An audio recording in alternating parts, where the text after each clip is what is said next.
In the shadows of fear and despair, the curse of the red cloth deepens. Chapters 7 and 8 unravel hidden truths, sinister visions, and a darkness that tightens its grip. Dare to follow Tan Kam and her friends, as every step may be their last. The Red Cloth Part 3, The Eyes That Foresee. Luke Tu Min offered to take Tan Kam home. Exhausted, she no longer had the strength to refuse and simply nodded silently. In the car, she curled herself into a corner, trembling all over. The truth, that the friend who had just been laughing and chatting with her was now dead in such a mysterious way, was too much to accept.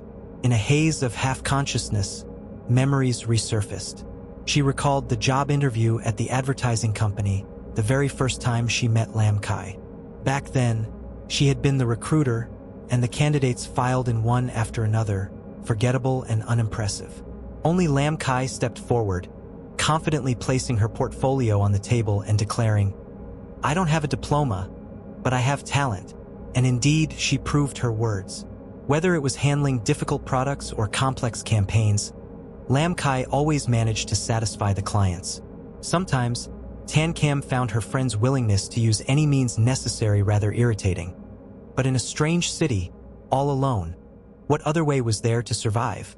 After Tan Kam resigned, the position went to Lam Kai. People often said only after fighting tooth and nail can true friendship be forged. And so it was with them. From rivals, they became close friends. The four of them once shared a period of peace and laughter. But then, Lam Kai died under strange circumstances, and An Kai suffered a terrible fate. Happiness crumbled in an instant, as if they had fallen from heaven straight into hell. Tan Kam kept wondering, where had this tragedy really begun? On the ride home, she buried her face against the seat, not wanting to think anymore. Yet her fragile figure could not escape Luke Tu Min's gaze in the rearview mirror. He had never felt such empathy for anyone's pain. Every movement, every weary breath of hers stirred his heart. Was this what they called love at first sight? When the car stopped in front of her house, he reluctantly escorted her inside. He almost asked her out for dinner but held back, afraid it would be too forward. Besides, the case still held too many unanswered questions. He decided to return to the office and continue the investigation. Watching his car disappear into the distance, Tan Kam felt an odd warmth rising within her. Just as she opened the door, a shadow darted into her handbag. Looking closer, she realized it was Hak Bao. The cat bristled, growling as if ready to attack the leather bag. Only after she coaxed and fed it did it calm down.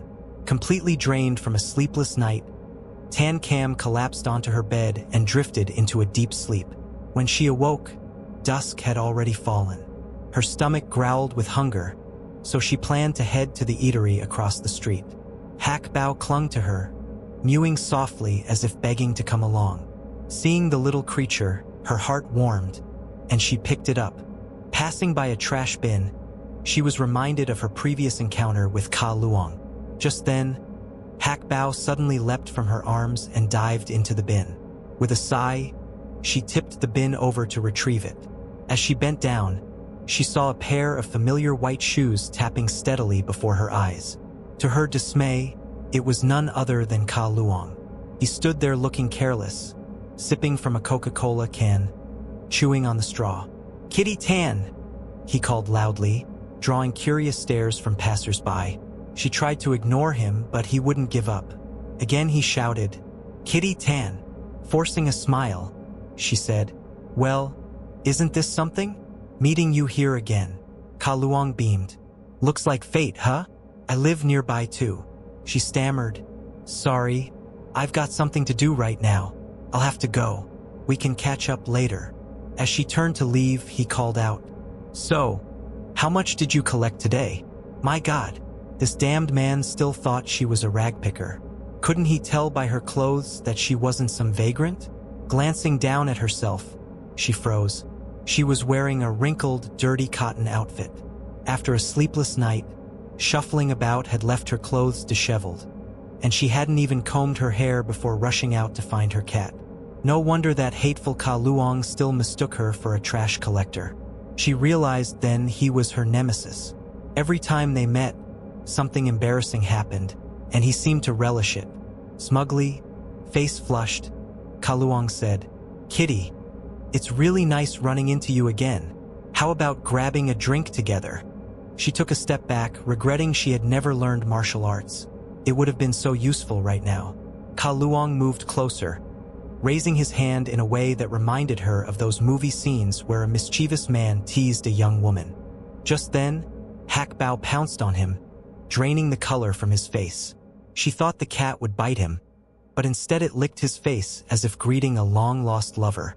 Horrified, sweating, he forced a laugh, afraid she would mock him for being scared. "Who's afraid of cats? I just don't like furry animals, that's all."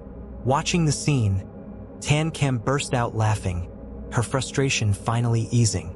While she was eating, her phone rang. Luke Tu Min's heavy voice came through. "On Kai, something happened. She's in a mental hospital." He described the terrifying sight. The girl clawing at her own eyes, screaming about giving Lam Kai's eyes back. When they took her to the asylum, she kept muttering, "Gouge." Her pink fingers were stained with blood as she tried to dig out her eyes. Most horrifying of all, she kept pulling out her own hair as if someone were trying to peel the skin from her scalp. The account alone made Tan Kem shiver. Leaving the eatery, she walked slowly, weighed down by worry. The bright streetlights couldn't lift her heavy heart. Thinking of TT, she grew even more uneasy. Would her friend still be safe? On a dark street where the lamps were broken, a cold wind swept past. Hak Bao suddenly struggled to break free from her arms. She turned back. No one was there, but instinct told her something invisible was following. The road felt strange tonight. Darkness fell early, and not a soul was in sight. A faint smell of blood lingered in the air. Terrified, she ran home. Suddenly her vision blurred, her eyes itching and burning as if something were burrowing inside. Hak Bao rubbed frantically against her face, stopping her from rubbing her eyes. Then, just as suddenly, the sensation vanished. When she opened her eyes again, the familiar shoes appeared once more. This time, she no longer found Ka Luong so annoying. Looking up, she saw him sneering down at her. "Kitty Tan, you're a mess.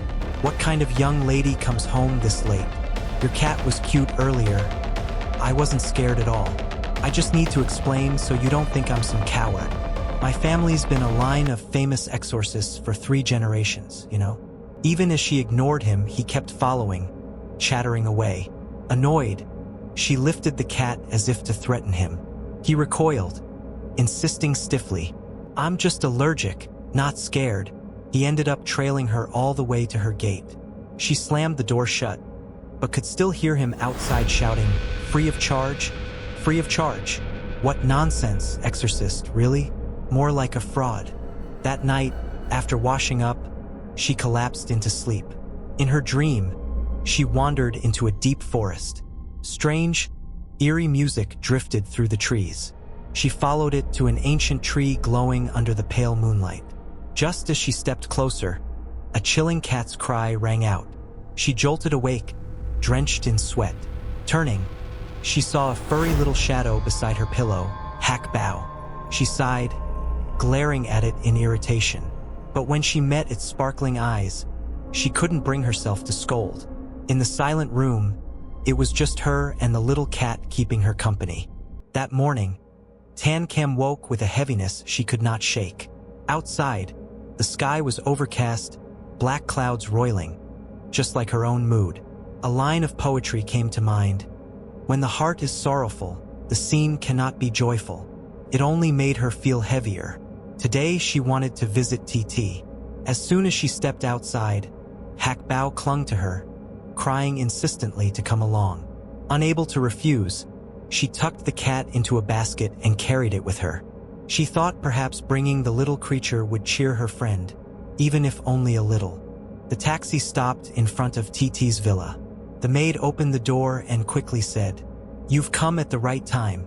The mistress isn't well today. She didn't sleep a wink last night. It's strange." Setting the basket down, Tan Kem scooped Hak Bao into her arms and went straight to TT's room.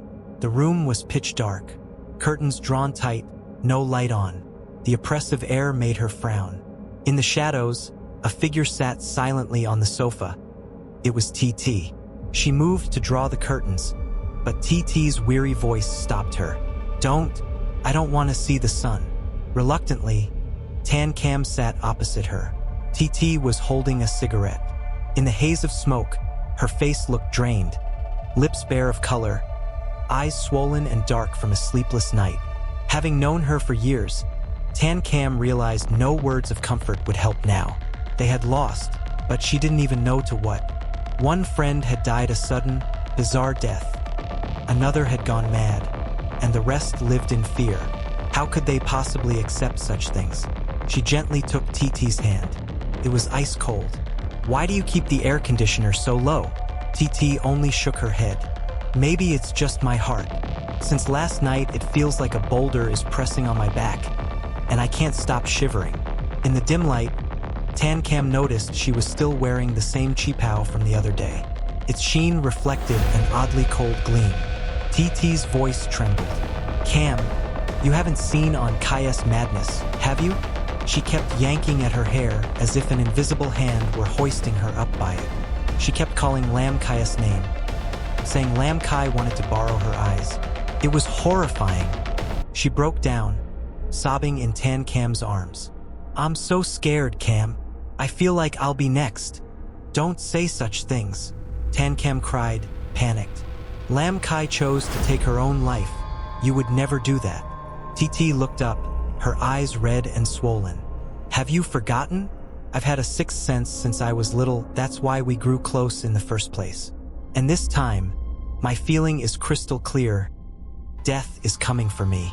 Tan Cam's heart was in turmoil. Lam Kai was dead, Kai insane, and now TT was speaking nonsense. All she could do was hold her friend tighter, patting her back in comfort. She wanted to break down and cry herself, but if she collapsed too, who would be left to protect TT? At that moment, Hak Bao suddenly bristled in her lap, growling with hostility. The cat fixed its mismatched eyes, one green, one pink, on TT, claws unsheathed as if ready to defend its mistress. Tan Cam scolded softly. Hey, Hak Bao, what's gotten into you? Don't go biting anyone. But then she froze. In Hak Bao's eyes, she saw not one figure on the sofa, but two. One was TT. The other was a long-haired woman clinging to her, blood dripping from her arms, hair cascading down to cover half her face. Terrified, she looked up. Only TT sat there, rubbing her eyes. She looked back into the cat's pink eye, and still the second shadow clung to her friend. Her breath caught. Her body went rigid, mind blank. She clutched Hak Bao tighter. The shadow on TT's back grew clearer. TT bent down, peering curiously at the cat. Tan Cam didn't dare look at her directly. Her chest tightened as the figure began to move. The woman slowly raised her hand, pointing two fingers upward in a gesture of gouging out eyes.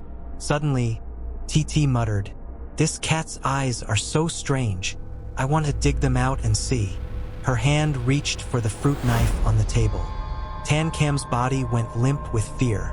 Just as the knife glinted in the dim light, Hak Bao leapt forward, startling TT into stumbling back. The cat returned to Tan Cam's arms, still growling fiercely. Swallowing her terror, Tan Cam forced a voice. "It's getting late. I should go." TT seemed dazed, replying faintly, "That was so strange. Why did I suddenly want to gouge out its eyes? Maybe I really am losing my mind." She stood, rubbing her back. "It still feels so heavy.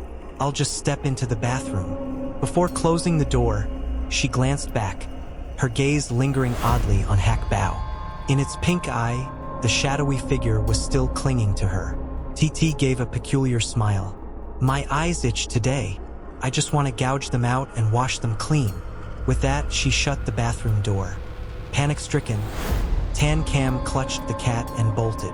She nearly collided with the maid carrying coffee, didn't even apologize, abandoned the basket, and fled with Hak Bao in her arms. Traffic lights meant nothing. She ran blindly until Hak Bao clawed her cheek, blood spilling like scarlet tears.